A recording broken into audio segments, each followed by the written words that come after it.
Hello everyone, welcome back to my channel Anjali academy. इससे पहले हमने एक चैप्टर कंप्लीट किया है। चैप्टर का नाम था issue of shares. Issue of shares में मैंने स्पेसिफिकली जो मोस्ट इंपॉर्टेंट टॉपिक्स हैं सिर्फ उनके ऊपर फोकस किया है। उसी सीक्वेंस में अब हम आगे बढ़ते हैं एक नए चैप्टर के साथ। चैप्टर का नाम है इशू ऑफ डिबेंचर। तो आज की क्लास में हम ज्यादा नहीं, सिर्फ और सिर्फ जो लिंक्ड टॉपिक है उसके बारे में बात करेंगे। डिबेंचर की एक्सप्लेनेशन आपको एक सेपरेट वीडियो में मिल जाएगी कि डिबेंचर क्या होता है, किस किस टाइप का डिबेंचर होता है, वगैरह वगैरह, क्या इसकी लीगल प्रोसेस होती है, वो सब कुछ आपको वहां से मिल जाएगा। आज की क्लास में हम सिर्फ और सिर्फ फोकस करेंगे इश्यू ऑफ डिबेंचर पे और उसके केसेस पे। तो बढ़ते हैं टॉपिक की तरफ। टॉपिक है हमारा इश्यू ऑफ डिबेंचर। तो जैसे हम लोगों ने इश्यू ऑफ शेयर्स किया था एग्जैक्टली उसी तरीके से इश्यू ऑफ डिबेंचर करना है, लेकिन यहां अलग चीज क्या है। इश्यू ऑफ शेयर को आप दो कंडीशंस में कर रहे थे, या तो आप एट पार कर रहे थे या तो आप एट प्रीमियम कर रहे थे। बट आज हम सीखेंगे कि डिबेंचर्स जो हैं उनको हम तीन केसेस में कैसे इशू कर सकते हैं। तो तीन केस ऑब्वियस सी बात है। पहला केस है जब इशू एट पार होगा, issued at par. Second case है जब इशू एट प्रीमियम होगा, और थर्ड केस है इशूड एट डिस्काउंट। ठीक है, तो डिस्काउंट वाला कंसेप्ट आपने इशू ऑफ शेयर में नहीं समझा है, उसको हम यहाँ पे समझेंगे। ठीक है, इशू एट पार पहले तो समझ लेते हैं कि इशू एट पार से मतलब क्या है। इशू एट पार मतलब जब भी हम दो टाइप की वैल्यूज की बात करें, मतलब एक है हमारी जो भी डिबेंचर है उसकी फेस वैल्यू, और दूसरी है इश्यूड वैल्यू, कितनी वैल्यू पर उसको इश्यू करा। तो फेस वैल्यू मान लेते हैं कि 100 रुपए पर डिबेंचर है। अगर मैं एग्जैक्टली 100 रुपए में ही उसको इश्यू कर रही हूं तो इसको हम कहेंगे एट पार। ठीक है, सेकंड केस आपका क्या होगा, जब फेस वैल्यू 100 है लेकिन इश्यूड वैल्यू जो है 100 प्लस है। 100 प्लस जैसे 20 रुपीज मैंने कह दिया, तो ये जो 20 रुपीज होंगे ये 20 रुपीज क्या होंगे, प्रीमियम होंगे। इसको हम बोलते हैं इशू एट प्रीमियम।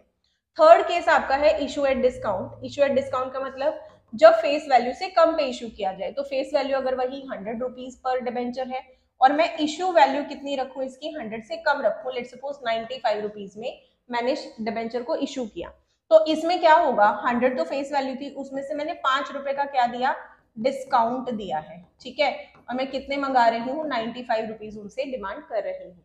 तो ये तीन केसेस हैं, इन तीन केसेस की जर्नल एंट्री को आज हमें समझना है।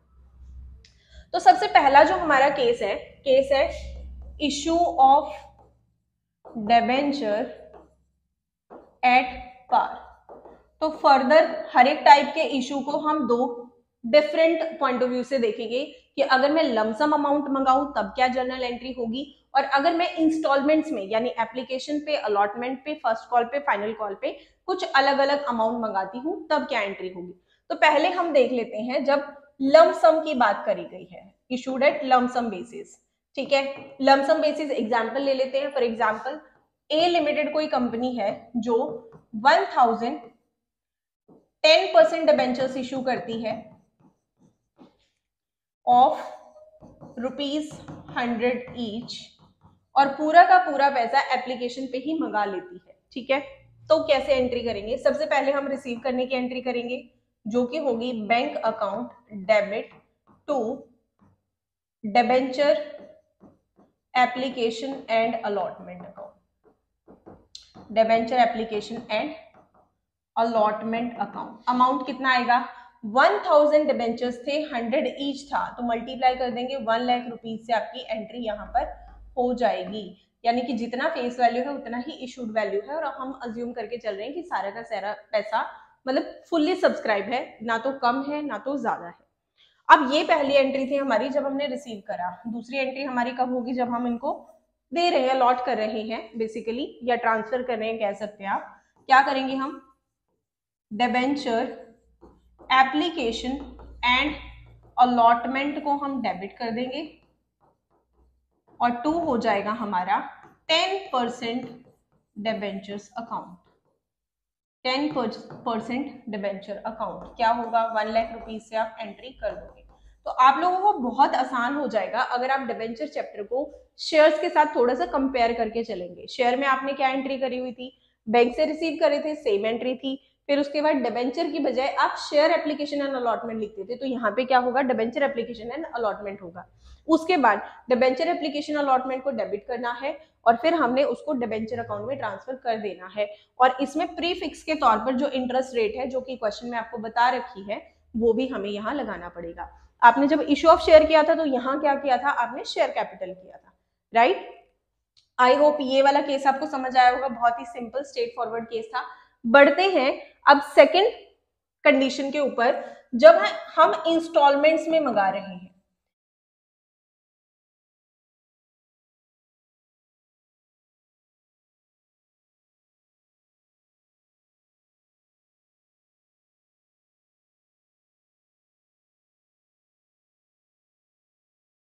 चलिए एंट्री जान लेते हैं। पहली एंट्री एप्लीकेशन रिसीव करने की। एप्लीकेशन रिसीव करने के लिए एंट्री हमारी क्या हो जाएगी, bank account debit to debenture application account. ठीक है, डिबेंचर एप्लीकेशन अकाउंट। कितना अमाउंट आएगा, जितने डिबेंचर्स हैं मल्टीप्लाई कर दो एप्लीकेशन पे, जितना अमाउंट आप डिमांड कर रहे हो पर डिबेंचर बेसिस पे, यानी कि 1000 मल्टीप्लाई बाय 30, ये आपका हो जाएगा 30,000। ठीक है, 30,000 आप दोनों जगह डाल दोगे। ये फर्स्ट एंट्री थी। सेकेंड एंट्री हमारी क्या हो जाएगी, सेकेंड एंट्री में हम क्या करेंगे, इस अमाउंट को डिबेंचर में ट्रांसफर करेंगे और उनको डिबेंचर्स अलॉट कर देंगे। तो क्या होगा, debenture application account, debenture application account debit to 10% debentures. ठीक है, कितना अमाउंट आएगा, एग्जैक्टली सेम 30,000, क्योंकि कोई भी डिस्काउंट या प्रीमियम का केस यहाँ पर नहीं है।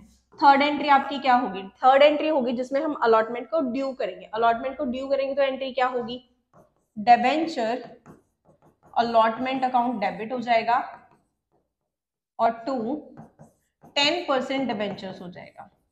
10% डिबेंचर्स अकाउंट आप कर दोगे। कितना अमाउंट आएगा, 1000 डिबेंचर थे, 20 ईच हमें चाहिए, तो 20,000 रुपीज जो है हम क्या करेंगे, ड्यू कर देंगे। ठीक है, करेक्ट है, इतना समझ आ गया। आगे बढ़ते हैं। अब ये पैसा रिसीव कर लेंगे, क्योंकि हम अज्यूम करके चल रहे हैं कि सारा पैसा टाइमली आ गया होगा, तो पूरा का पूरा अमाउंट रिसीव करने की हम जनरल एंट्री कर देंगे। क्या होगा, bank account debit to debenture allotment. ठीक है, कर सकते हैं। और इसी तरीके से बस अमाउंट का डिफरेंस करते हुए हम फर्स्ट एंड फाइनल कॉल की एंट्री करेंगे, जिसमें debenture first and final call account debit हो जाएगा टू 10% डिबेंचर्स हो जाएगा। 50 रुपी ईच था, तो 50,000 आपका हो जाएगा। ठीक है, और आप लास्ट में रिसीव कर दोगे और बात खत्म हो जाएगी। Debenture first and final call account 50,000 and 50,000। ठीक है, तो ये थी आपकी issue of debenture at par के केस में हम किस तरीके से करेंगे। दो चीजें हमने पढ़ी हैं, एक था आपका इशू ऑन लमसम बेसिस और दूसरा था इंस्टॉलमेंट बेसिस, जिसमें हम एप्लीकेशन अलॉटमेंट फर्स्ट कॉल या फर्दर जितनी भी कॉल मंगाना चाहे मंगा सकते हैं। आपका एग्जैक्टली सेम तरीके से एंट्रीज रहेंगी, तो आई होप इसमें आपको कोई दिक्कत नहीं आएगी। बढ़ते हैं नेक्स्ट टॉपिक की तरफ। Next topic, next case, case number 2। Case number 2 में जब डिबेंचर इशूड एट प्रीमियम होगा, इशूड एट प्रीमियम होगा, तो मैं आपको सारा सब कुछ नहीं बता रही हूँ, मैं सिर्फ आपको उतना ही बता रही हूँ जहां पे हमें प्रीमियम का ट्रीटमेंट करना है। ठीक है, चलिए देखते हैं। लमसम का केस देख लेते हैं। सेम एग्जांपल कर रही हूं मैं forward. 1000 debentures, 10% debentures of ₹100 each, और अभी मैं इशू कर रही हूं फॉर इशूड फॉर 120, यानी कि 20 रुपीज में प्रीमियम मंगा रही हूं। तो उस केस में रिसीव करेंगे तो क्या होगा, रिसीव करेंगे पूरा अमाउंट जितना भी आना है, चाहे उसमें प्रीमियम है नहीं है जो भी है। तो प्रीमियम का केस है तो प्रीमियम के साथ मंगाएंगे, डिस्काउंट होता तो डिस्काउंट काट के ले रहे होते, अगर पार होता तो पूरी वैल्यू ले रहे होते। तो यहां हो जाएगा आपका debenture application and allotment account. ठीक है, आप मल्टीप्लाई कर लो किससे, 120 से, जितना आना है 1,20,000 आप रिसीव करोगे, क्योंकि रिसीव किया तभी तो पता चला ना कि वो जो भी इशू हुआ वो कैसा हुआ, एट पार है, एट प्रीमियम है, कितना अमाउंट रिसीव हुआ है वगैरह वगैरह, हमें यहीं से पता चलेगा। ठीक है, सेकंड हम क्या करेंगे, इसको ट्रांसफर कर देते हैं, debenture application and allotment account. अब यहां थोड़ा सा अलर्ट हो जाओ, ये इंपॉर्टेंट एंट्री है। आप पूरा 1,20,000 वहां से लेके आ रहे हो, लेकिन हम डिबेंचर्स में उतना ही पैसा डालेंगे जो उसका फेस वैल्यू है। फेस वैल्यू कितना था, 100, तो हम 10% डिबेंचर्स करके सिर्फ फेस वैल्यू वाला अमाउंट ही डालेंगे। 10% डिबेंचर्स अकाउंट क्या हो जाएगा, 1 लाख रुपया आएगा। तो बचा हुआ 20 रुपीज किस चीज का था, सिक्योरिटी प्रीमियम। बिल्कुल ठीक, सिक्योरिटी प्रीमियम पे आ जाइए, सिक्योरिटीज प्रीमियम अकाउंट। तो 20 रुपी पर शेयर जो भी था, 20,000 आपका हो जाएगा सिक्योरिटी प्रीमियम में। ठीक है, तो अगर हम इंस्टॉलमेंट के केस में मंगाएंगे तो जिस भी इंस्टॉलमेंट के साथ आपका सिक्योरिटी प्रीमियम आ रहा है वहां पर हम इसी तरीके से एंट्री करेंगे। मतलब रिसीव हम पूरा करेंगे, रिसीव वाली एंट्री में कोई डिफरेंस नहीं दिखाना, बैंक से और जो भी इंस्टॉलमेंट का नाम है उससे दिखाना है। जो आपका ड्यू करने या ट्रांसफर करने वाली एंट्री है आपको सिक्योरिटी प्रीमियम वहां दिखाना है। तो आई होप इंस्टॉलमेंट वाली चीज मुझे बताने की जरूरत नहीं है। अगर स्टिल आपको डाउट लगता है तो आप मुझे कमेंट में बता सकते हैं, ताकि मैं इंस्टॉलमेंट की एंट्रीज भी आपको बता दूंगी फिर। अदरवाइज तो आप यहाँ से करोगे तो हो जाएगा। ठीक है, चलो बढ़ते हैं डिस्काउंट की तरफ। अब केस नंबर 3 है हमारा इशूड एट डिस्काउंट। तो ये वाली चीज पे थोड़ा सा ध्यान देना बच्चों, क्योंकि ये आपने इशू ऑफ शेयर्स में नहीं किया था। इशू ऑफ शेयर्स में डिस्काउंट पे हमने इशू नहीं किया था, तो इशूड एट डिस्काउंट पे हमें थोड़ा सा फोकस करना पड़ेगा। सेम एग्जांपल लेके चल लेते हैं, 1000 10% debentures of ₹100 each at a discount of 5 पर डिबेंचर। अब 5 पर डिबेंचर है तो पहले तो बताओ कितना पैसा आएगा, 100 रुपए का था, 5 रुपए डिस्काउंट दे दिया तो आपका आएगा 95 रुपीज। ओके, ठीक है, चलो एंट्रीज देख लेते हैं क्या होगी। सबसे पहली बात, अगर हम रिसीव करेंगे, ठीक है, पूरा पैसा एक ही किश्त में आ रहा है, अगर हम रिसीव करेंगे तो बताओ कितना आएगा। अगर 5 रुपए डिस्काउंट दे दिया तो ऑब्वियसली बात है वो 5 रुपए तो नहीं आएंगे, तो कितना आएगा, 95 आएगा। तो 95 के अकॉर्डिंग हम एंट्री कर देंगे 1000 मल्टीप्लाई बाय 95। ठीक है, to debenture application and allotment account, right, वही 1000 multiply by 95, that will be 95,000 will be debited and 95,000 will be credited। ये आपकी हो गई फर्स्ट एंट्री। सेकेंड एंट्री में क्या करेंगे, ठीक है, थोड़ा लॉजिकल समझते हैं, एंट्री याद बाद में कर लेंगे, पहले लॉजिक पे जाते हैं। हमें क्या करना होता है, जो डिबेंचर एप्लीकेशन अलॉटमेंट का पैसा है जो हमने पहली एंट्री में क्रेडिट किया उसको क्या करना है, डेबिट करना है। तो उसको डेबिट कर दो, debenture application and allotment account क्या होगा, डेबिट होगा। ठीक है, कितना हुआ, 95,000।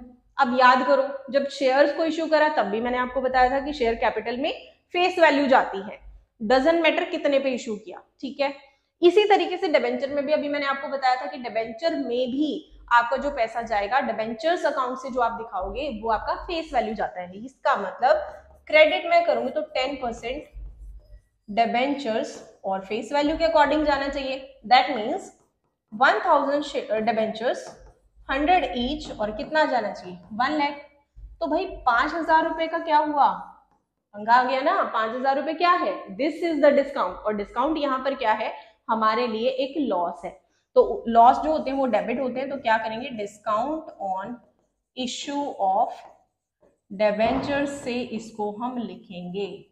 ठीक है, इसको डेबिट कर देंगे 5,000 से। अब आप देख सकते हैं कि आपका डेबिट अमाउंट और आपका क्रेडिट अमाउंट जो है वो इक्वल आ रहा है। तो आपको समझ आ गया होगा।